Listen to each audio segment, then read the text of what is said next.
चौथा आपको फिनिश किया था उस दिन उसमें हो गया था, लास्ट लेक्चर में एक्सलेशन हो गया था, वेलोसिटी हो गया था, डिस्टेंस हो गया था, ठीक है, यूनिफॉर्म वेलोसिटी क्या होती है, ये सारी चीज़ें उस दिन हो गई थी। आज शुरू करते हैं लॉज ऑफ मोशन, ठीक है। तो लॉज ऑफ मोशन के बारे में तो सबको पता है, किसने बताया था, किसने बताया था जी, न्यूटन ने बताया था। अच्छा, मोशन किस गति, मोशन को हिंदी में क्या कहते हैं बेटा, लिख लो आप प्रॉब्लम होती है। मोशन को हिंदी में कहते हैं गति कहते हैं, कहते हैं। सबसे पहले मोशन के बारे में किसने बताया था, देखिए आपके यहाँ ये भी क्वेश्चन आ सकता है यूपीएससी में, इस तरीके के हिस्टोरिकल क्वेश्चन भी पूछे जा सकते हैं कि फर्स्ट टाइम जो है टेंशन अबाउट दी मोशन, कि सबसे पहले मोशन के बारे में किसने बताया। अरस्तु ने तो जैसे जनक मानते हैं उसकी जी, तो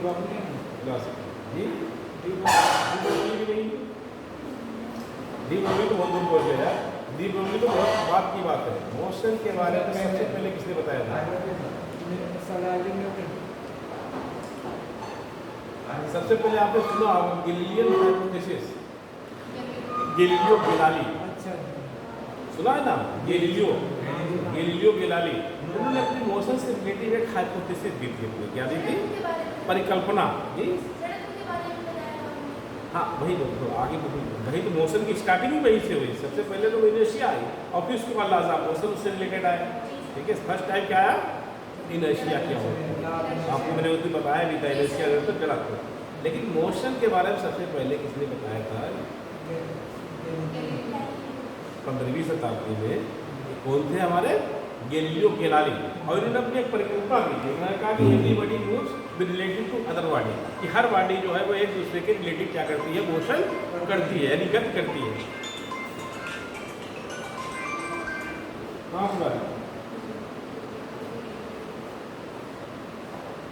ठीक है बेटा, तो क्या था, उन्होंने रिलेटिव मोशन के बारे में बताया था। जैसे क्या है, जो मून जो है वो किसके रिलेटिव मोशन करता है, मून किसके रिलेटिव मोशन करता है, सन की, या सब एक दूसरे के रिलेटिव मोशन है, कि मून जो है अर्थ के रिलेटिव करता है, अर्थ किसके रिलेटिव, सन के रिलेटिव करता है। हेलो, अरे बेटा क्या क्लास ले रहे हैं, बताओ ये वालों का आपके पास था या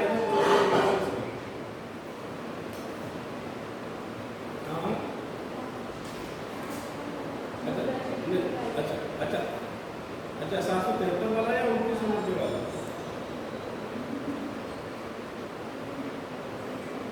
यहाँ तो दोनों क्वेश्चन। चलिए सब लोग देखते हैं, चलिए जो आपको मिल जाए उस पारा मुझे जल्दी मिलवा दें बेटा, ठीक है बेटा। तो क्या था, आइए तो क्या था कि एवरीबॉडी मूव विथ अनदर या रिलेटिव टू अनदर बॉडी, हर वस्तु क्या है वो एक दूसरे के कैसे मोशन करती है, रिलेटिव मोशन करती है, ठीक है। कि मून किसके रिलेटिव मोशन करता है, अर्थ किससे रिलेटिव मोशन करता है, सन भी मोशन करता है किसी रिलेटिव, हाँ सही बोल रही, हाँ गैलेक्सी इसके रिलेटिव मोशन करता है।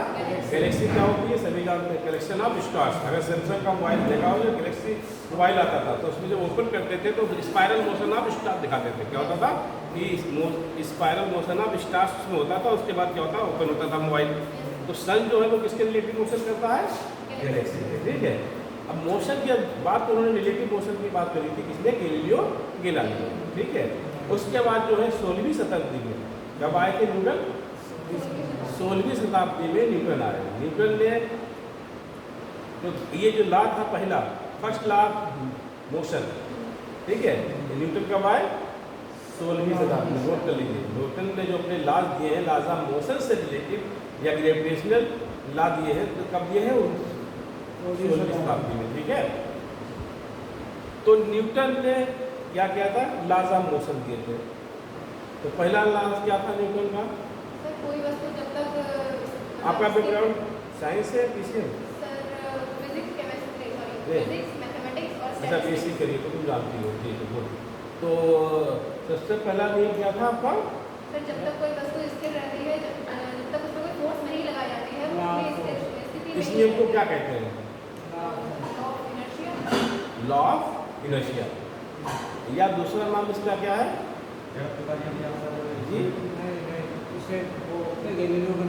Galileo law. तो ये जो लॉ ऑफ इनर्शिया था, उसने दिया था, गैलीलियो ने ही बताया था। तो इसका दूसरा नाम जो आमतौर से बच्चे नहीं जानते हैं, तो लॉ ऑफ इनर्शिया को हम गैलीलियो लॉ भी कहते हैं। या तीसरा नाम इसका क्या है? Newton's first law of motion. तो 3 तरीके से इसे कहते हैं। पहला क्या नाम है इसका? Galileo law. और दूसरा क्या था, इसे क्या कह देते हैं? लॉ ऑफ इनर्शिया, जड़त्व कानून। लॉ ऑफ इनर्शिया मतलब तीसरा, चौथा नाम भी संवेग परिवर्तन का वो बेटा आगे वाला है, वो सेकेंड लॉ है, वो न्यूटन का सेकेंड लॉ है, ठीक है? चौथा नहीं है, न्यूटन्स सेकेंड लॉ, उसके बाद न्यूटन्स थर्ड लॉ, ठीक है? पहले नियम के कई नाम हैं, क्योंकि बेसिकली ये न्यूटन ने नहीं दिया था, ये लॉ किसने बताया था? गैलीलियो ने ही बताया था। लेकिन जब न्यूटन ने इन्हें कंपाइल किया तो फर्स्ट लॉ कह दिया, फिर सेकेंड लॉ, और फिर उसके बाद कौन सा आ गया हमारा? Third law. खुलेगा नहीं, थोड़ा सा तो बताना था। चलिए, नहीं हो पड़ा फिर तो क्या कह रहे हैं? तो फर्स्ट लॉ क्या था? यदि कोई वस्तु विरामावस्था में है या एक समान वेग से गतिशील है या गतिमान अवस्था में, जब तक उसके ऊपर कोई बाह्य बल नहीं लगाया जाता है तो वो उसी स्थिति में बनी रहती है। तो ये क्या था? पहला नियम था न्यूटन का। क्या था? कि क्या था? अगर यदि कोई वस्तु कैसा है? रुकी हुई है, विरामावस्था का मतलब रुकी हुई है, या फिर क्या है? वो गतिमान अवस्था में, जब तक उसकी वही स्थिति रहेगी तब तक कि उसके ऊपर कोई बाह्य बल आरोपित न किया जाए, ठीक है? इंग्लिश मीडियम का बोले कोई ये लैंग्वेज की प्रॉब्लम तो नहीं, इंग्लिश मीडियम में तो इंग्लिश बोलते हैं। तो यार कोई नहीं पढ़ने वाला इंग्लिश में तो बार बार क्यों बोलो उसे? 2 भाषाएं वक्त लगता है, एक बार हिंदी में बताओ, फिर एक बार इंग्लिश में बताओ, ठीक है? तो हिंदी में सभी लोग समझते हैं तो हिंदी से ही, वरना हमसे बोलोगे तो हम हर भाषा में बोल देंगे, ठीक है? तो क्या है? पहला नियम लिखना है किसी को, यदि कोई वस्तु विरामावस्था में है, ये जो बेटा जो आर्ट्स वाले वो लिख लें, साइंस वालों की जरूरत नहीं है, इतना तो आप पढ़ के आएंगे, तो शुरुआती चीज़ें हैं, क्योंकि पहली ब्रांच ही मैकेनिक्स है, पहली ब्रांच में ही सबसे अच्छा सबसे ओल्ड ब्रांच कौन सी है फिजिक्स की? मैंने उस दिन पूछा भी था, सबसे ओल्ड ब्रांच कौन सी है फिजिक्स की? Natural science. तो सोच के बोला करो, एकदम नहीं बोलना चाहिए, हम ब्रांच पूछ रहे हैं। सबसे फर्स्ट ब्रांच की आज सबसे पहले फिजिक्स की कोई ब्रांच है? सबसे पहले खगोल शास्त्र की बात होती थी इसकी, और जो वैज्ञानिक पुराने आए थे, गैलीलियो ने भी अपने क्या करी थी? टेलीस्कोप बनाई थी गैलीलियो ने, अगर आपने सुना हो। तो सबसे ओल्ड ब्रांच जो है, जो लेकिन आप बीएससी लेवल तक नहीं पढ़ते उसमें, एस्ट्रोनॉमी को या एस्ट्रोलॉजी या ऐसे जानते, आपके बीएससी तक के कोर्स में नहीं, यहाँ तक कि एमएससी में भी पढ़ते हैं। किसमें? एमएससी में जाके हम अगर पढ़ते भी हैं तो स्पेशल पेपर होता है एस्ट्रोनॉमी, ठीक है? खगोल शास्त्र जिसे कहते हैं। तो सबसे ओल्ड ब्रांच है फिजिक्स की, चलिए नोट कर लीजिए कहीं, इसलिए मैंने बता दिया ये इस तरह के क्वेश्चन यूपीएससी में आ सकते हैं। सबसे ओल्ड ब्रांच फिजिक्स की है, एस्ट्रोनॉमी, ठीक है? जिसे हिंदी में कहते हैं खगोल शास्त्र। सबसे पहले इसी की बात चली, लेकिन ये सबसे ओल्ड जो है सबसे लास्ट में पढ़ाई होती है, ये सबसे लास्ट में ही पढ़ाई जाती है। ऊपर का सिस्टम।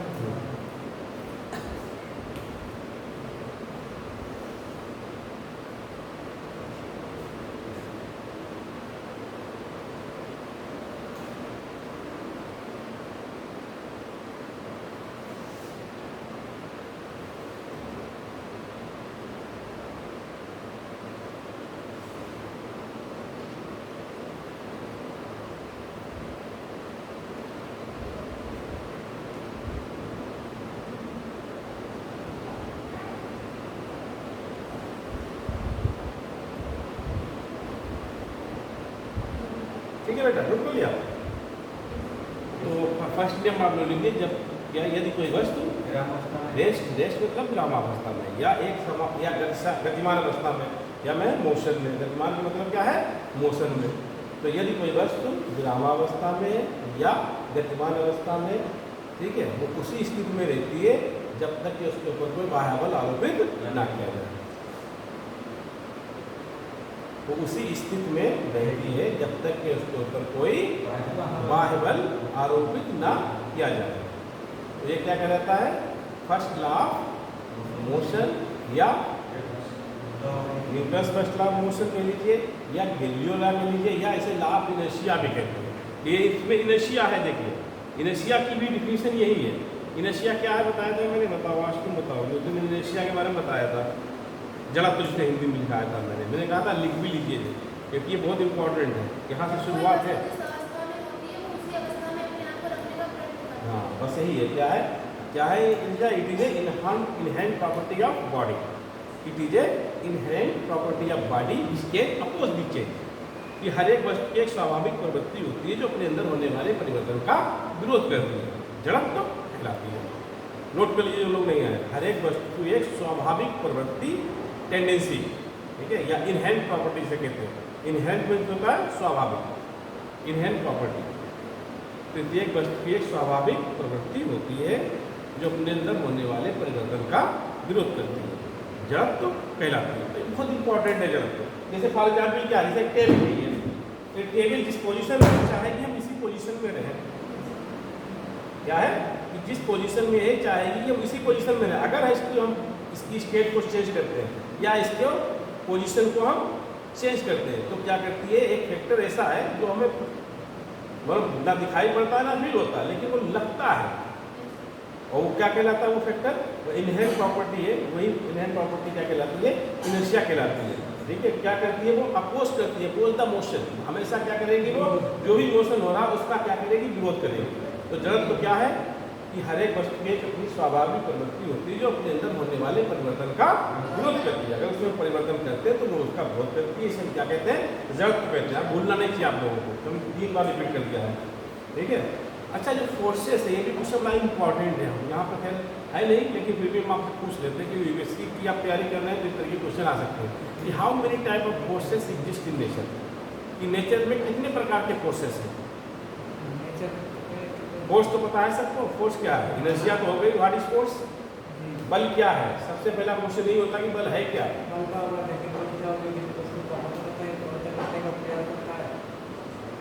तो सही बोलो जिससे बच्चे सुन सके। आप बोल रहे हैं अपने मुंह में, क्या मतलब है इसमें यार, कोई सुन ही नहीं रहा आपने क्या कहा। कल को टीचर बनोगे तो अपनी बात ही नहीं बता पाओगे बच्चों को। ऐसे टीचर बनना है या जो भी बनना अधिकारी, या आपकी बात को दूसरा समझे। बलवा पुल है जो किसी वस्तु में परिवर्तन करता है या परिवर्तन करने का प्रयास करता है। चलो तुम्हारी बात ये लोग नहीं समझ पाएंगे, जब हम ही समझाएंगे तभी ये समझ में आएगी। ढकेल मतलब उस मतलब होता है खींचना, वो सॉरी खींचना।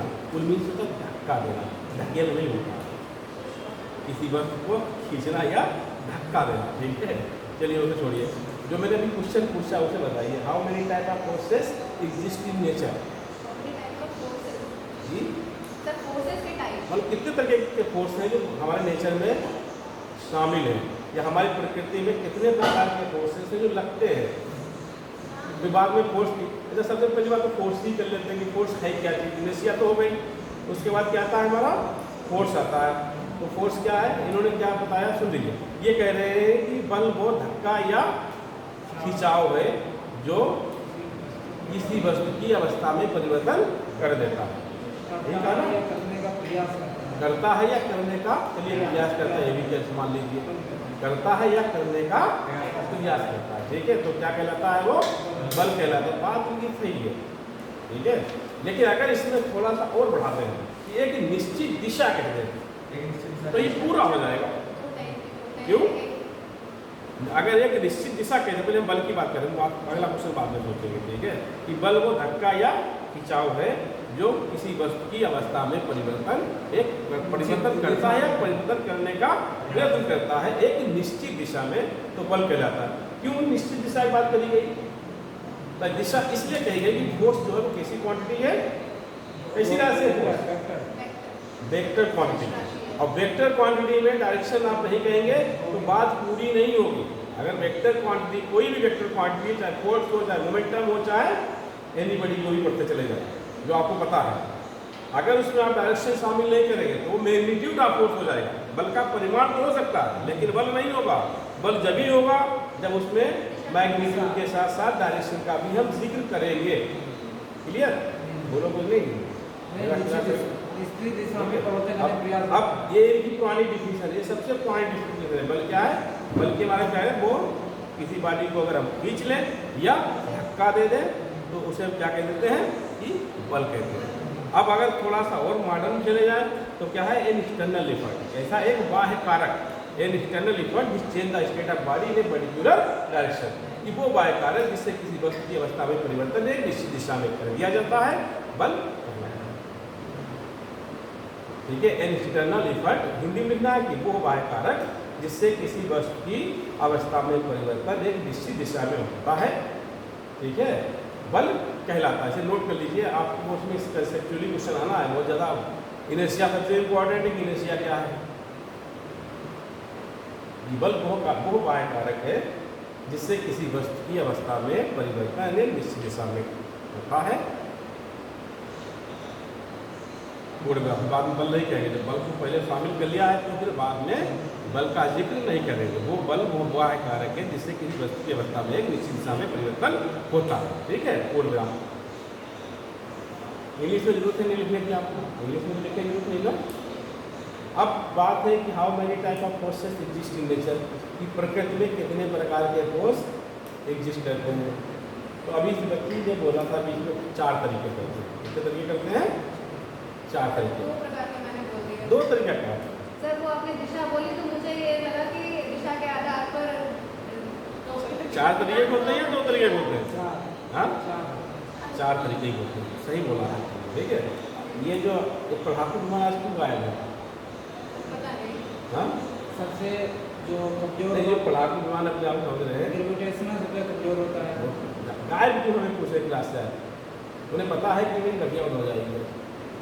आए तो मैं सब लाइब्रेरी में देखा। नहीं, असल चीज़ हमने जो उन्होंने टच किया था थोड़ा फिजिक्स में, PCM का अगर बच्चा है जिससे कुछ ना आता हो, ये बड़ा दुखदायक बात है। अगर PCM का है तो आपका बैकग्राउंड अगर फिजिक्स, केमिस्ट्री, मैथमेटिक्स है, यार बेसिक तो पता ही होना चाहिए। बहुत छोटी चीज़ें बहुत पता ही होगी कि BC करेगा होगा। बाकी तो हमें पता नहीं आपके साथ क्या परफॉर्मेंस है उस सब्जेक्ट में, तो आपको पता होगा टेस्ट वगैरह होते नहीं होते हैं। टेस्ट होते हैं। तो वहाँ परफॉर्मेंस क्या होता होगा आप लोग? टेस्ट में चलिए छोड़िए। तो कितने तरीके फोर्स एग्जिस्ट करते हैं नेचर में? 4 तरीके। पहला कोर्स होता है ग्रेविटेशनल फोर्स। लिख लीजिए फर्स्ट नंबर पे ग्रेविटेशनल फोर्स, ऐसे लिखना है पेज पे। देखिए 1 नंबर जैसा कि बोर्ड पे लिखा है, इससे सबसे समस्या हो गई। अगर बोर्ड ओपन हो जाता इधर की क्या होता है नहीं अभी लड़की आएगी तो पहले करेगी आप क्या करेंगे? वो वाइट एक बार हाँ वाइट एक बार हाँ, वाइट पेपर वाली बैठी है। हाँ जी, नहीं वो नहीं है, वो बात नहीं है। ग्रेविटेशनल होता है, न्यूक्लियर फोर्स है और इलेक्ट्रोस्टैटिक फोर्स है, इलेक्ट्रोमैग्नेटिक फोर्स है। अलग है।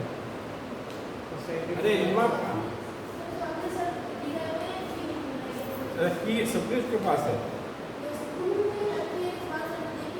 तो फोन नहीं कर सकते, फोन करके पूछ लिया जाए स्कूल से।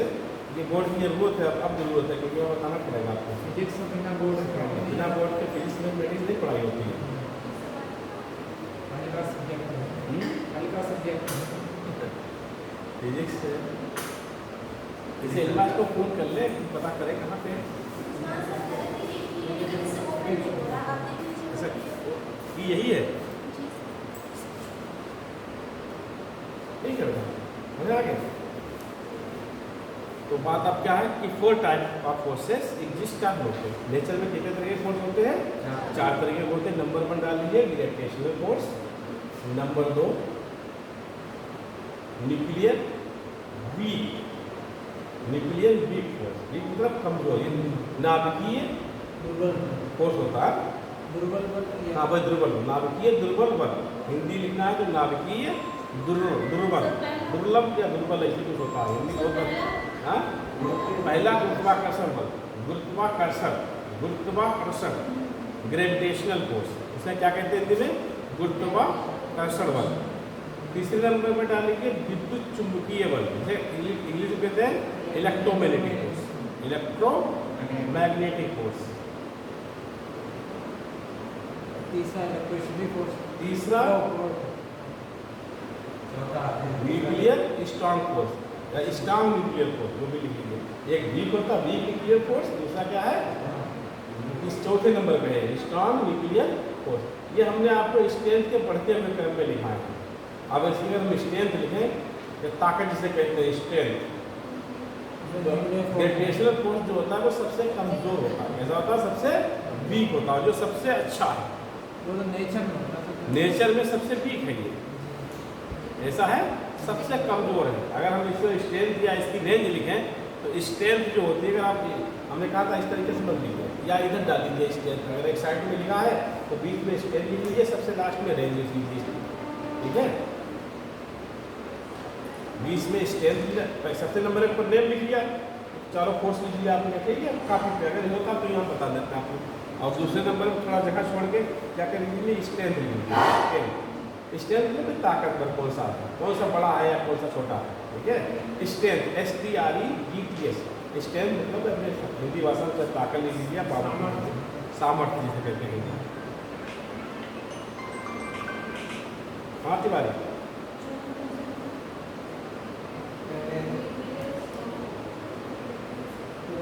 गुड, हाँ अच्छा हो सकता, हाँ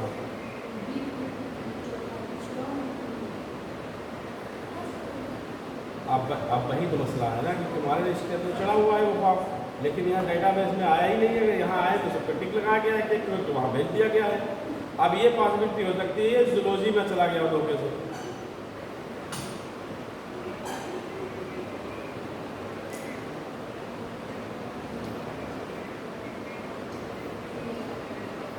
चलिए अब जो है सो क्या करें, नहीं मिलेगा तो दूसरा भाई अपना पुराना तरीका भाई क्या किया जाएगा, उसे दूसरा भी काफ़ी बनवाई जाएगी।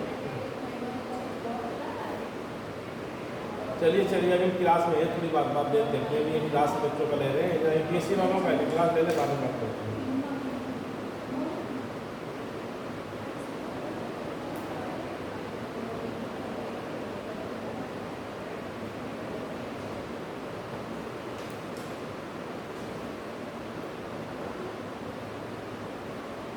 ठीक है बेटा, क्या लिखा है, स्ट्रेंथ लिख लिया आपने।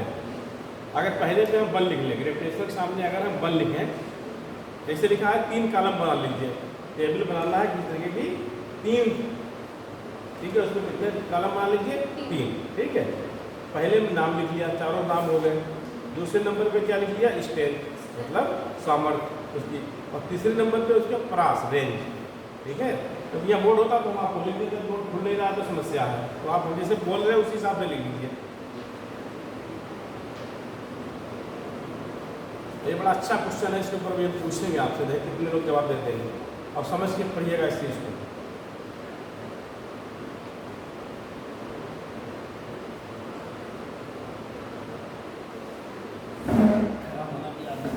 हॉस्टलाइज हो गए तो इसलिए मेरा क्लास बोल हो गया, वरना आपको तुम्हारे हो जाते 4 तो हो ही जाता है। तब पिछले मंडे लिया था, अरे पता नहीं मैं शादी पेन हो गया यहाँ पर, तो डॉक्टर को दिखाने गए, उसने कहा जैसे डायग्नोज नहीं कर पाएंगे कौन सा, मैंने तो कहा हो सकता है अपेंडिक्स का हो, लेकिन अपेंडिक्स में बुखार जो हुआ था तो बुखार खाने में मुझे डाउट हो गया बताने क्या है। तो एडमिट वगैरह किया तो एक दिन पूरा अपने डायग्नोज किया पूरे 24 घंटे।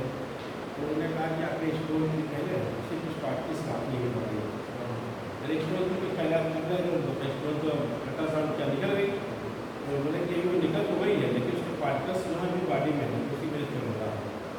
तो ज़्यादा से ज़्यादा पानी पीजिए, कभी तो बोतल लेके आते हैं, आपने देखा हुआ जब भी बोतल लेने आते हैं बोतल मेरे हाथ में होती है, उसकी मेन वजह यही है कि पानी पीते रहते हैं। जी किडनी में आप तो ज़्यादातर 90% लोगों के स्टोन किडनी में है। अब इससे हरकत करती है, इससे प्रॉब्लम होती है तो वो जाके दौड़ता है, भागता है, जब तक नहीं तो बड़ी सालों पड़ी रहती है, 10 साल पड़ी रहती है। क्योंकि आजकल हमारा जो खाने पीने का स्टाइल है बहुत खराब है, सब उसी वजह से केमिकल युक्त फूड खाते हैं।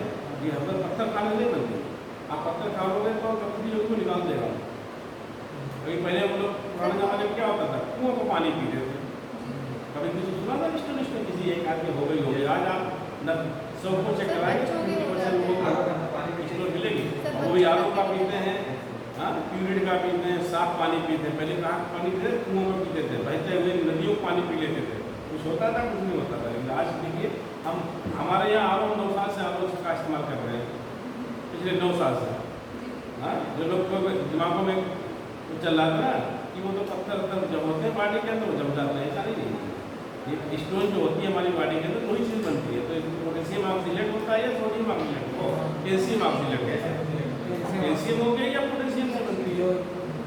और ये केमिकल कहाँ से आता है? पत्थर थोड़ी ये केमिकल होते हैं, पत्थर मतलब वहाँ सिलिकॉन होगा या दूसरी चीज़ें होंगी कंक्रीट वाली होगी, केमिस्ट्री वाले ज़्यादा बेहतर जानते होंगे, हम लोग नहीं जानते फिजिक्स वाले। ठीक है, चलिए फिलहाल हमारा टॉपिक यहाँ जाओ, वहाँ नहीं जाना चाहते। तो मतलब कहाँ तक पूछे हैं? बता लिया तुमने। इस एक तरफ आपने क्या लिख लिया? नेम, चारों नेम लिख लिए। दूसरे कॉलम में क्या लिख लिया है? स्ट्रेंथ। तीसरे कॉलम में क्या लिखा है? रेंज। तो आप ग्रेविटेशन के सामने 1 लिख लीजिए कॉलम बोलो स्ट्रेंथ वाले में, और न्यूक्लियर वीक फोर्स जहाँ लिखा है उसमें लिखिए 100 यानी 10 टू द पावर 2। पहले क्या लिखा सर? पहले में 1 केवल 1 ओनली 1, और दूसरे में क्या लिखिए? दूसरे नंबर वाले में कौन सा न्यूक्लियर वीक फोर्स है तो उसके सामने लिखिए 10 टू द पावर 2। तीसरे नंबर पे आपका इलेक्ट्रोमैग्नेटिक फोर्स कौन सा है? विद्युत चुंबकीय बल। विद्युत चुंबकीय बल के सामने लिखिए 10 टू द पावर 36। आए नहीं क्या?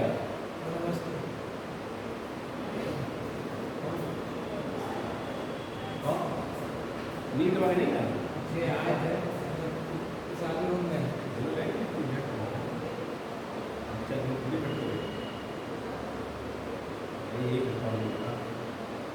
फोन मिल गया। हाँ जी, इलेक्ट्रोमैग्नेटिक में 10 टू द पावर 36। देखिए बहुत वेरिएशन है। पहला 1, दूसरा 10 टू पावर 2, तीसरा 10 टू पावर 36, और चौथे में लिखिए 10 टू पावर 38। चौथे में क्या लिखना है? 10 टू पावर 38। ठीक है, अब हम देखें, गौर करें कि पहला तो 1 है, दूसरा क्या है उससे 100 टाइम यानी 100 गुना बड़ा है। कि दूसरा जो फोर्स लिखा गया है, क्या लिखा गया? न्यूक्लियर वीक फोर्स कितने गुना बड़ा है? 100 गुना। और तीसरा कौन सा है? Electromagnetic force. तो उसकी 3 नहीं पढ़ पाएंगे कि 10 टू पावर 36 टाइम है। भाई हम कहाँ तक पढ़ लेंगे? 2014 तक पढ़ लेंगे, क्यों? और वहाँ कहाँ है? 10 टू पावर हम कहाँ तक ज़्यादा पढ़ते हैं? देखिए 1 लाख में कितने होते हैं? 5। 10 लाख में 6, उसके बाद 1 करोड़ में 10 करोड़ में, और फिर अरब, और 10 अरब, और खरब, और 10 खरब। इससे आगे कितनी पढ़ते हैं क्या?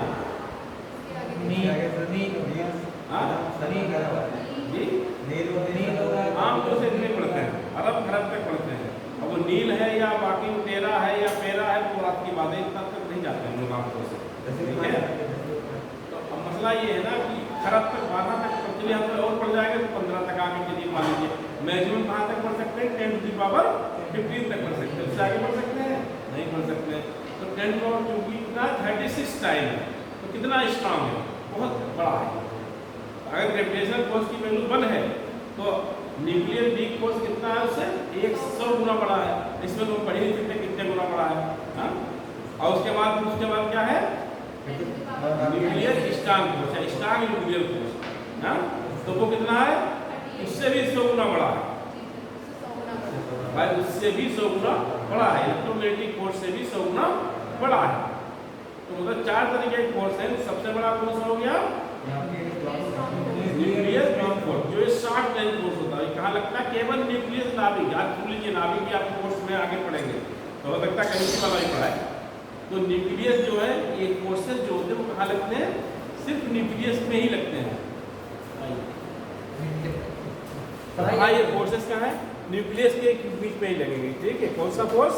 न्यूक्लियर स्ट्रांग फोर्स और न्यूक्लियर वीक फोर्स। क्लियर? ठीक है, उसके बाद कौन सा फोर्स है? ग्रेविटेशनल फोर्स है। सुन लीजिए, नंबर 1 में कौन सा है? ग्रेविटेशनल फोर्स है। तो ग्रेविटेशनल फोर्स कहाँ लगता है?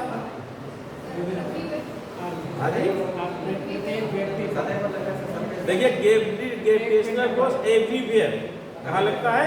Everywhere in between 2 bodies.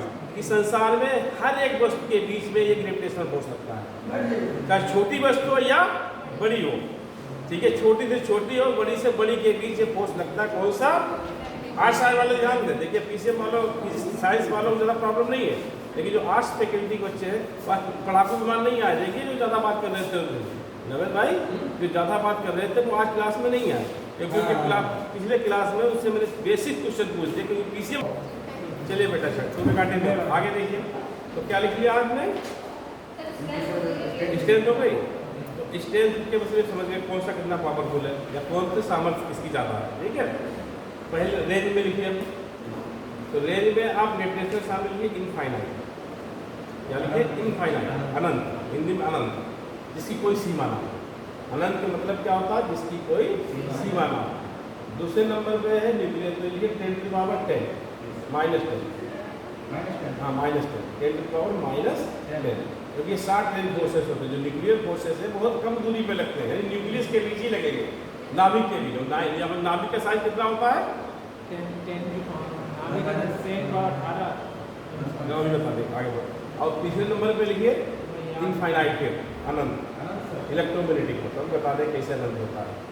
अब आगे जब आएगा तो नहीं पढ़ा के ध्यान रखिएगा, आखिरी लेक्चर में बहुत कुछ पढ़ाना है, दूसरा लेक्चर अंदर है। तो चौथा इसमें लिखिए 10 की पावर -12, या 10 से -12, 10 की पावर -10 to 12, ठीक है।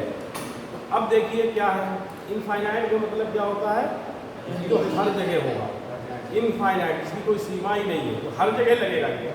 तो जो ग्रेविटेशनल फोर्स बेसिकली है वो क्या लगता है, हर जगह लगता है, हर तरीके की वस्तु के बीच लगता है, छोटी हो चाहे बड़ी हो। अर्थात दैट मीन्स, अर्थात क्या है, चंद्रमा पृथ्वी के बीच भी लगेगा, ये सन और सूर्य और पृथ्वी के बीच भी लगेगा।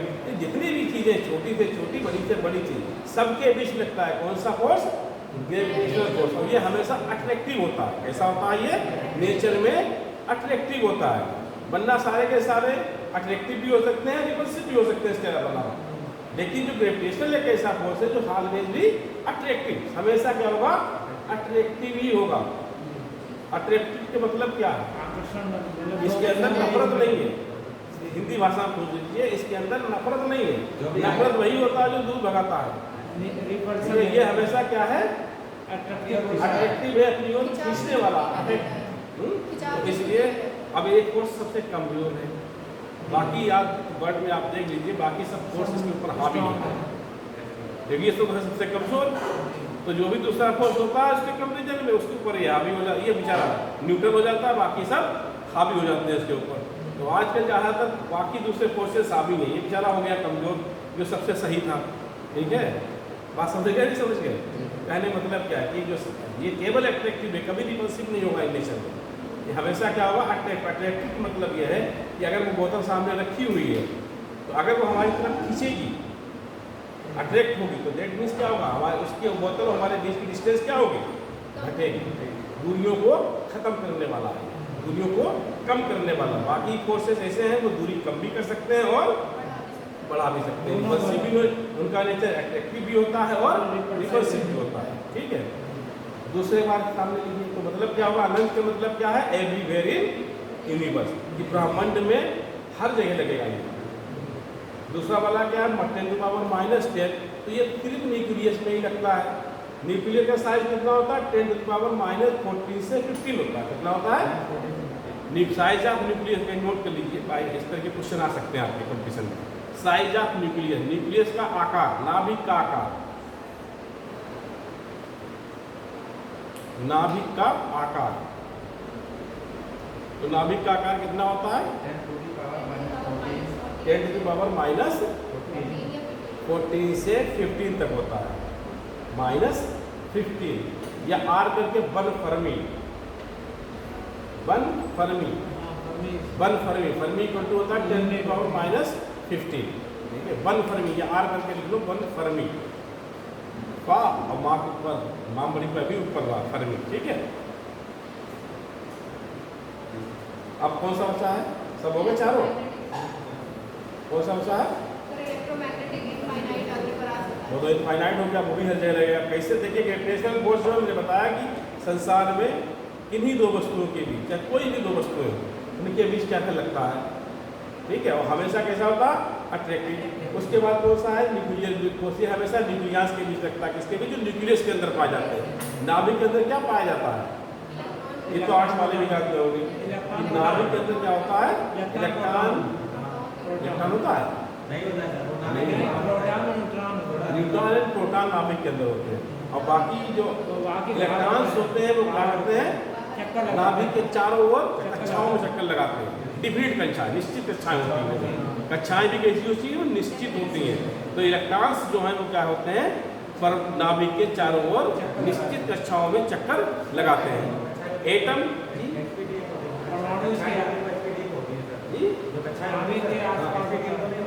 ऐसे कि वो तो क्लास होते हैं, वो तो बात लेवल्स होते हैं, वो कक्षाएं नहीं, वो लेवल्स हैं, वो बात की बात है। ये अभी ये शुरू की बात है। वो जब आप लेवल्स पढ़ेंगे कि एसपीडी बात की बात है, वो तो कॉन्फ़िगरेशन हम जो करते हैं, विन्यास करते हैं, इलेक्ट्रॉनिक विन्यास करते हैं कि किस कक्षा में कितने हो सकते हैं। अभी तो मैंने कक्षा की बात करी है। अब ये नहीं कहा मैंने किस कक्षा में कितने इलेक्ट्रॉन्स होते हैं। जैसे पहली कक्षा में कितने होते हैं, 2, उसके बाद कितने हो सकते हैं, 8, उसके बाद कितने हो सकते हैं, 18 भी हो सकते हैं। वो डिपेंड करता है रूल्स के अकॉर्डिंग कैसे भरना है मुझे लगता है। जरूरी नहीं है 18 ही हो, वो डिपेंड करता है अकॉर्डिंग टू रूल हम भरते हैं। वो से आप छोड़िए, वो आपके इतना अंदर नहीं हुआ। ये भी टॉपिक जैसे आपके कोर्स में जो बता रहे हैं, कोर्स सेट के नहीं है, लेकिन वो थोड़ा सा आगे का टॉपिक है। जो एटम आपको पढ़ा रहे हैं, बात आ गई तो बता दे रहे हैं, तो इसे नोट कर लीजिएगा कि 22 दिन क्योंकि आपको 8 लेक्चर में कितना पढ़ा देंगे। तो जो चीज़ आ जाए उसे नोट करते रहिए, जो आपके फायदे का होगा। ठीक है, तो कितना हो गया, मतलब इलेक्ट्रॉन्स जो है वो नाभिक के चारों ओर चक्कर लगाते हैं।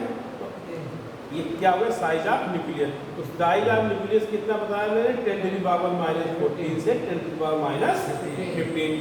ठीक है, अब उसके बाद साइज ऑफ एटम आता है। परमाणु का आकार कितना होगा, कितना होता है, कौन जानता है, 10⁻18 लिख लो। परमाणु का आकार, साइज ऑफ एटम। एटम बड़ा होता है या नाभिक, छोटा होता है। जाहिर नाभिक छोटा होगा। नाभिक क्या होता है, एटम क्या है, अति सूक्ष्म कण, जिससे क्या होता है, या बिल्डिंग ब्लॉक पार्टिकल्स कहते हैं, जिसकी वजह चीज़ें बनती हैं। उसमें मैं बताया भी था पिछले लेक्चर में कि जब 2 परमाणु मिलते हैं तो अणु बनता है, और जब अणु मिलते हैं तो यौगिक बनता है। ठीक है, बाकी चीज़ छोड़िए। ठीक है, क्या मतलब है कि नाभिक क्या होता है, सेंट्रल पार्ट ऑफ एटम होता है। कहाँ होता है ये, नाभिक जो होता है वो एटम का केंद्रीय भाग होता है, जहाँ पर उसका पूरा का पूरा द्रव्यमान केंद्रित रहता है। नाभिक की ऐसी चीज़ है जहाँ पर एटम का पूरा द्रव्यमान कैसा होता है, केंद्रित रहता है। अब कौन सा होता है, सेंट्रल पार्ट होता है। ठीक है, ये तो आपको सबको पता ही होगा। आप जानते हैं कुछ थोड़ा बहुत समझ में आ रहा है, चीज़ें आ रही हैं दिमाग में, क्योंकि साइंस थोड़ा आर्ट्स वालों में थोड़ा सा वैसा पड़ जाता है। और फिजिक्स तो वैसे थोड़ा सा वैसे अलग सब्जेक्ट है, लेकिन फिर भी हाँ, तो जो इतना बताया जा रहा है, जैसे हमने साइज बता दिया, आकार, तो ये नोट कर लीजिए, ये आपके फायदे की चीज़ है। ठीक है, अब साइज ऑफ इलेक्ट्रॉन जो आपने कहीं नहीं देखा होगा लिखा, लेकिन हम आपको बता रहे हैं। हाँ, एटम का साइज होता है 10⁻⁻9 से 10⁻10 तक हो सकता है, यानी नैनो से एंगस्ट्रा मॉडल होता है। इन जनरली एंगस्ट्रा मॉडल, अगर क्वेश्चन आएगा तो इन जनरली को एंगस्ट्रा मॉडल लिखेंगे। क्या लिखेंगे आप, इन जनरल। अगर क्वेश्चन कहाँ से कहाँ तक होता है, 10⁻⁻10 मीटर, 10⁻⁻10 मीटर, या आर करके क्या लिख लीजिए, एंगस्ट्रॉम। एक एंगस्ट्रॉम में कितना होता है, 10⁻⁻10 10। हाँ, 10⁻10। ठीक है, वैसा है। नोट कर रही हैं आप, चलिए कर लीजिएगा। तो क्लियर हो गया आप तक। तो ये जो न्यूक्लियर फोर्सेस होते हैं इसी रेंज में लगते हैं। कहाँ लगते हैं, न्यूक्लियस की रेंज में। ठीक है, ये बताना मेरा मकसद था। कहाँ लगते हैं, ये नाभिक के अंदर लगते हैं। अब बात आ रही तीसरा फोर्स। तीसरा कौन सा है, इलेक्ट्रोमैग्नेटिक फोर्स है, विद्युत चुंबकीय। ये सब कोर्स में ध्यान रखिएगा, जब आगे नहीं बताएंगे हम, इसलिए जो आपके कोर्स की चीज़ें हैं अब यहाँ पर आ गया है क्योंकि तुम आपको बता दे रहे हैं। तो इलेक्ट्रोमैग्नेटिक फोर्स क्या होता है, इसके नाम में क्या, विद्युत चुंबकीय बल। तो जो विद्युत एक इलेक्ट्रिक फील्ड कंपोनेंट होता है, एक मैग्नेटिक फील्ड कंपोनेंट होता है। ठीक है, तो उन दोनों कंपोनेंट जब क्या करते हैं, एक ही प्लेन में क्या करते हैं, वो इंटरेक्ट करते हैं, तो ये फोर्स क्या होता है, पैदा होता है। तो ये इलेक्ट्रिसिटी और मैग्नेटिक की वजह से होता है। किसकी वजह से होता है, इलेक्ट्रिसिटी और मैग्नेटिक की वजह से। अगर कोई चार्ज पार्टिकल जो है वो क्या कर रहा है, घूम रहा है, अगर स्टेशनरी है, रुका हुआ है पार्टिकल, आवेश कोई है, आवेशित कण है, अगर वो रुका हुआ है तो वहाँ पर सिर्फ फील्ड होगी इलेक्ट्रिक फील्ड, यानी विद्युत क्षेत्र होगा। और अगर वो मोशन में है तो विद्युत क्षेत्र तो होगा ही, साथ में चुंबकीय क्षेत्र भी हो जाएगा। तो ये जब फोर्स कब लगता है इलेक्ट्रोमैग्नेटिक फोर्स, जब कोई चार्ज पार्टिकल क्या करते हैं, मोशन करते हैं। जब चार्ज पार्टिकल क्या करते हैं, गतिमान अवस्था में होते हैं, तो ये फोर्स क्या होता है, लगता है। ठीक है, समझिए कहाँ लगता है, किसके बीच लगेगा, चार्ज पार्टिकल्स के बीच। तो ये फोर्स किसकी वजह से होता है, चार्ज पार्टिकल आवेशित कणों की वजह से होता है। किसकी वजह से होता है, अब सुन लीजिए, आवेशित कण की बात हमने नहीं करी। अब देखिए दुनिया में जितनी भी चीजें हैं वो किससे बनी है, एटम से। चाहे वो ऑक्सीजन हो, कोई भी चीजें हैं, आप देख लीजिए हर चीज किससे बनी है, चाहे लकड़ी है, पॉलीमर पर इंसुलेटेड है, तो ये भी इसमें भी एटम है। प्लास्टिक है, क्या उसमें एटम नहीं है, एटम तो उसमें भी है, लेकिन उसमें क्या है, वो चार्ज नहीं है। चार्ज नहीं है तो इससे क्या हो जाती है, वो इंसुलेट हो जाती है, तो चालक हो जाती है। कैसी जाती है, चालक, इलेक्ट्रिसिटी को कंडक्ट नहीं करती है। ठीक है, लेकिन बनी सब एटम से, जितनी भी दुनिया की चीजें हैं, ऐसा नहीं कि एटम नहीं है। अब ये सिलिकॉन है या जो आजकल चीजें बन रही हैं, पत्थर कंकड़ है, क्या है, तो सब एटम ही किसी ना किसी का। हाँ जी, रेत पड़ी हुई, रेत में क्या होता है, ज्यादातर सिलिकॉन होता है, मैग्नीशियम भी हो सकती है। अब जो हमारी अर्थ है, पृथ्वी है, तो पृथ्वी में क्या है, जो सबसे ऊपर वाली सतह में क्या है, सिलिकॉन और एल्यूमीनियम। ठीक है, तो चलो वहाँ नहीं जाएंगे, अगर टॉपिक आपके कोर्स में होगा पहले चेक करेंगे, तो उसकी बात करेंगे। तो मैं आपने मेन टॉपिक का है, तो कहाँ बात चल रही थी, इलेक्ट्रोमैग्नेटिक फोर्स। तो इलेक्ट्रोमैग्नेटिक फोर्स देखिए, जहाँ चार्ज होगा वहाँ ये फोर्स लगेगा। अब चार्ज हर जगह होगा, क्यों चार्ज हर जगह होगा, क्योंकि हर चीज में क्या है, एटम से बनी है। एटम हर जगह, चाहे हवा हो चाहे पानी हो, हवा हो पानी हो, भाई हवा क्या है, ऑक्सीजन, ऑक्सीजन क्या है, अगर मॉलिक्यूल की बात करेंगे तो 2 एटम हो जाएंगे, वरना अदरवाइज एटम तो है ही ऑक्सीजन एटम। पानी क्या है, H2O है, तो वहाँ पर भी क्या एटम है, और जहाँ एटम होगा वहाँ पर चार्ज, क्योंकि एटम के अंदर क्या क्या होता है, इलेक्ट्रॉन, प्रोटॉन, न्यूट्रॉन। भाई न्यूट्रॉन क्या होता है, न्यूट्रल होता है, जैसे उदासीन पार्टिकल कह देते हैं। न्यूट्रॉन कैसा होता है, न्यूट्रल होता है, बाकी इलेक्ट्रॉन प्रोटॉन के ऊपर चार्ज होता है। एटम होगा तो इलेक्ट्रॉन प्रोटॉन होगा, इलेक्ट्रॉन प्रोटॉन होगा तो इसका मतलब क्या होगा, चार्ज है। तो चार्ज है तो फोर्स का जरूर, कौन सा फोर्स एग्जिस्ट करेगा वहाँ पर, इलेक्ट्रोमैग्नेटिक फोर्स। कि चार्ज है तो फोर्स ये लगेगा, और जब फोर्स ये लगे तो चार्ज तो हर जगह लगभग ऑलमोस्ट। तो इसकी भी लिमिट क्या है, वहाँ दी गई रेंज इनफाइनाइट इसलिए दी गई। तो जो इलेक्ट्रोमैग्नेटिक फोर्स होता है ये भी लगभग हर जगह लगता है, क्या होता है, एवरीवेयर इन यूनिवर्स, कि संसार में हर जगह ये फोर्स लगता है। क्लियर। अगर बेटा किसी को कोई डाउट हो तो पूछ लेना, देखो खामोश मत बैठना। आप जब पढ़ने आए जितना सीख लें उतना बेहतर है। अगर आपको लग रहा है कोई पॉइंट हमें नहीं समझ में आ रहा है, या किसी वर्ड की इंग्लिश बोल दी मैंने हिंदी नहीं बता पाए, ठीक है, तो आप उसे जरूर पूछ लीजिए। ठीक है, हमारे एटम में क्या था, जी बेटा, हमारे एटम में क्या था, ऑक्सीजन भी है,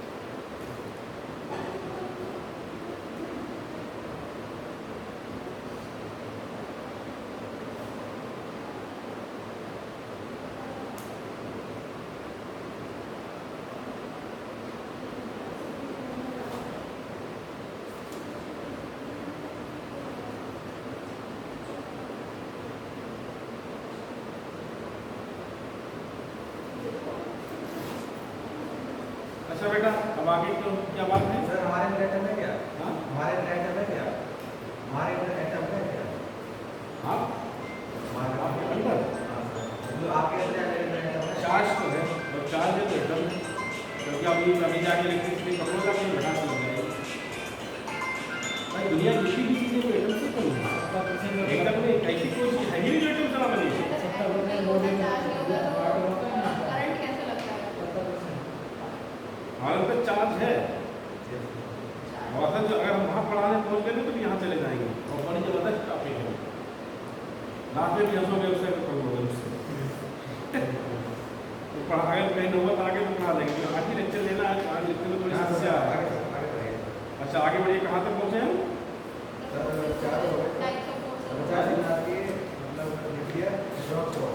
हाँ तो मतलब क्या है कि इलेक्ट्रोमैग्नेटिक फोर्स है वो भी हर जगह लगता है, तो इसलिए उसकी हेलो गुड आफ्टरनून बेटी। अच्छा हाँ हो गया, मैंने एक्सेप्ट कर लिया, एक्सेप्ट कर लिया। उसके बाद अभी एक आया है, हाँ ठीक है। अच्छा बेटा आगे बढ़ो। अब न्यूक्लियर स्ट्रॉन्ग फोर्स वो भी न्यूक्लियस के बीच लगता है, तो उसकी रेंज मैंने आपको बता दी थी कितनी है, 10⁻⁻10 से 12 तक हो सकती है, -12 तक, ठीक है। तो वो भी कहाँ लगता है, सिर्फ न्यूक्लियस में ही लगता है, न्यूक्लियस के लिए।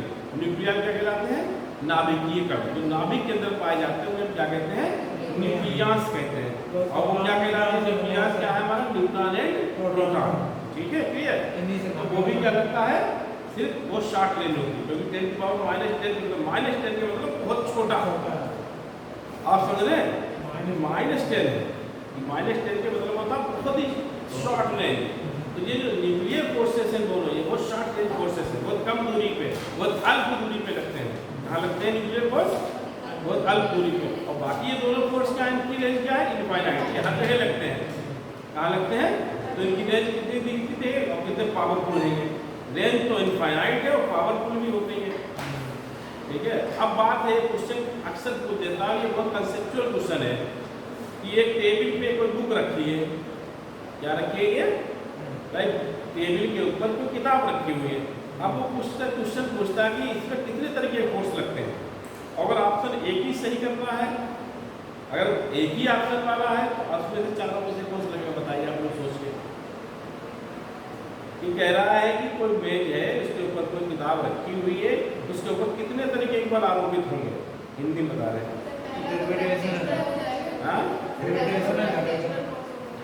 सोच के बताओ, मैंने कहा था इसीलिए मैंने इतनी देर आपको टाइम दिया, इतना वक्त लगाया है, तो उसका आप सही जवाब दे सोच के।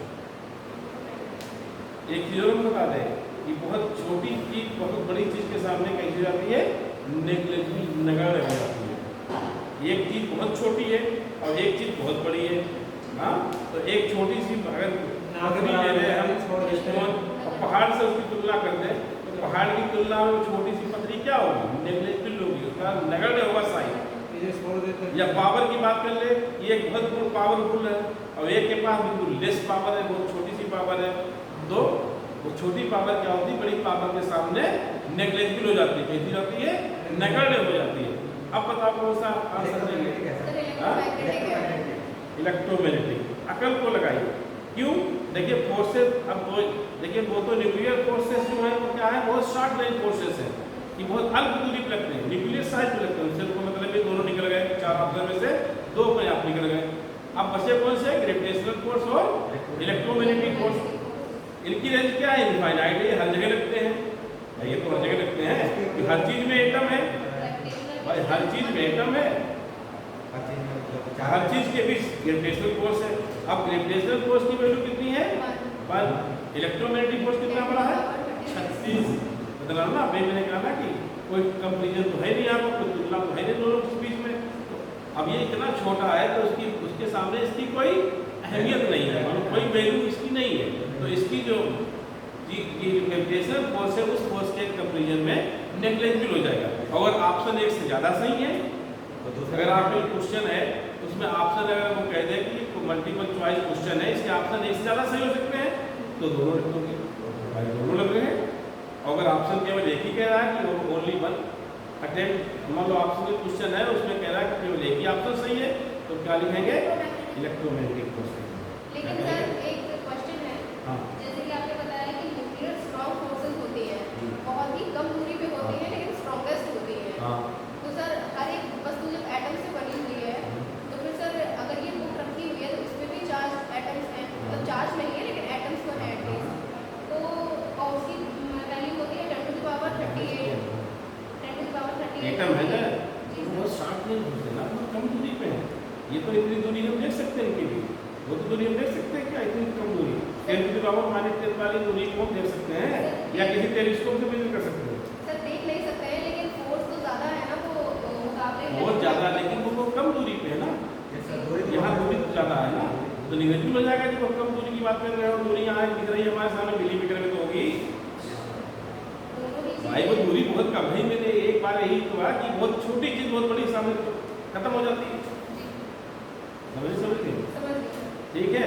तो इसलिए उनका तो यहाँ जिक्र नहीं होगा, वहाँ तो जिक्र जब होगा जब एटॉमिक डायमेंशन की बात करी जाएगी, उन फोर्सेस का जिक्र जब ही होगा जब एटॉमिक डायमेंशंस की बात करी जाएगी। अदरवाइज उनका नामो निशानी नहीं आया कहीं पर दोनों का। तो आमतौर से जो है उनके हम जिक्र केवल जब करेंगे जब हम एटॉमिक डायमेंशन यानी परमाणु की विमाओं की बात करेंगे, परमाणु की बात करेंगे, तब तो वो आएंगे। अदरवाइज वो फोर्स हमारे सामने नहीं आएंगे। हमारे सामने सिर्फ यही दो फोर्स होंगे, ग्रेविटेशनल फोर्स या फिर इलेक्ट्रोमैग्नेटिक फोर्स। क्लियर? तो ये क्वेश्चन बहुत इंपॉर्टेंट है, नॉमिनेशन पूछा है टेबल पर कोई बुक रखी है तो कौन सा फोर्स पर लगेगा, लिखे रहते हैं, क्वेश्चन लिखे रहते हैं, लिख लीजिए क्वेश्चन, इसलिए पूछते हैं आप लोग क्या करें। ग्रेजुएशन में ही पूछा था, तो ये आपने ग्रेजुएशन में ही पूछा था, बीएससी फर्स्ट ईयर में भी आपने पूछा था ये। तुम ही पढ़े हुए हो? जी सर। अच्छा तुम्हें भूल गए, पर चेहरा ध्यान नहीं है। हम तो पढ़ाते हैं तो फिर पता ही है कैसा पढ़ाएंगे किस तरीके से। हम तो जड़ से शुरू करेंगे बाकी तक ले जाएंगे, ये नहीं कि हवा एक बता दी बाकी सब छोड़ेंगे।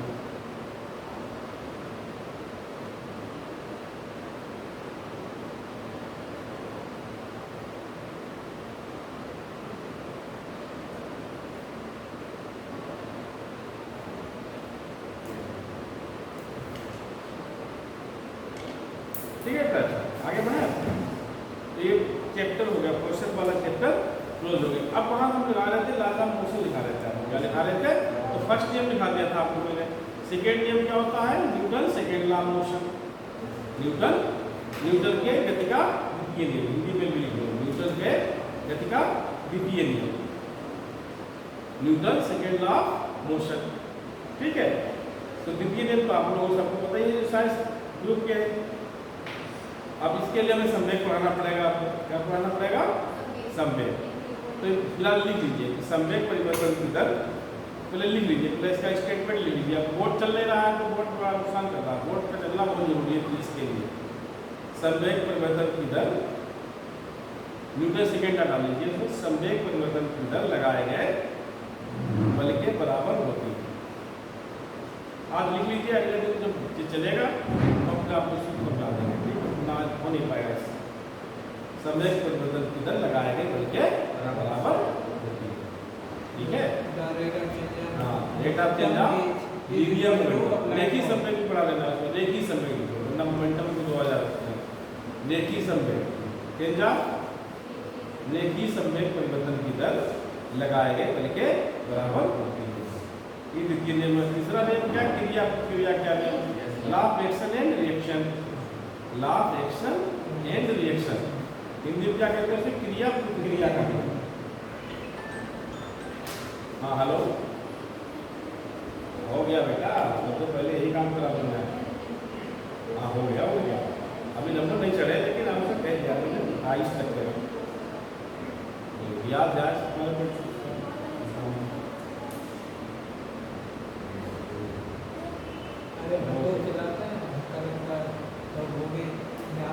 ठीक है, तो क्रिया का नियम क्या है कि every action there is equivalent opposite action.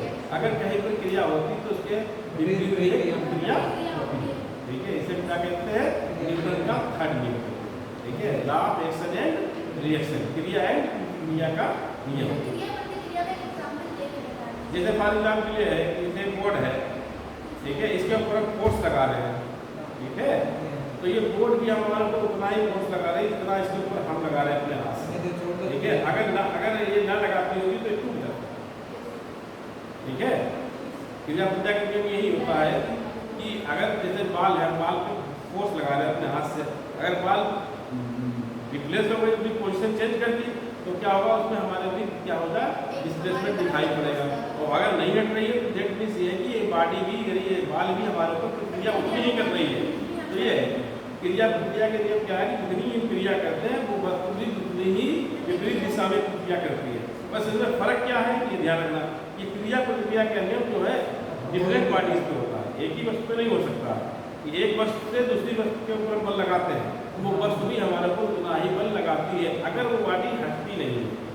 हो गई तो एक बार अभी क्या हो गया कि बल अनइक्वल हो गए। अगर हमने फॉर एग्जाम्पल किसी बॉडी पे फोर्स लगाया और वो डिस्प्लेस हो गई पूरी जगह से, तो मतलब ये हुआ कि हमारा फोर्स ज़्यादा है, उसका फोर्स क्या है कम है। तो इक्वल प्रतिक्रिया नहीं है वहाँ पर। अगर इक्वल प्रतिक्रिया होगी तो वस्तु अपनी पोजीशन चेंज नहीं करेगी, एक ही बराबर है। तो इसलिए क्या है ये इक्वल एंड अपोजिट रिएक्शन क्रिया प्रतिक्रिया करने में क्या, अगर हम किसी भी क्रिया करते हैं अगर वो वस्तु भी उतनी ही प्रतिक्रिया करती है तो इसे हम क्या कहते हैं Newton's third law of motion, law of action and ऐसे तो आज नहीं पढ़ाएंगे, ऐसे तो लिख सकते हैं सर। अब बोर्ड चल नहीं रहा, आगे हम मैथमेटिक्स की बतानी है। सर जो आपने दिखाया था उसे आप f वेक्टर को dv वेक्टर और dt के फॉर्म में लिख सकते हैं। जब तो लिखेंगे नहीं चलेगा। सर एक एग्जांपल और वो सर दो वस्तु दिखाने के, एक वस्तु ए है दूसरी वस्तु बी है। और ये थर्ड वाला f vector 1 2 -a f vector 2 1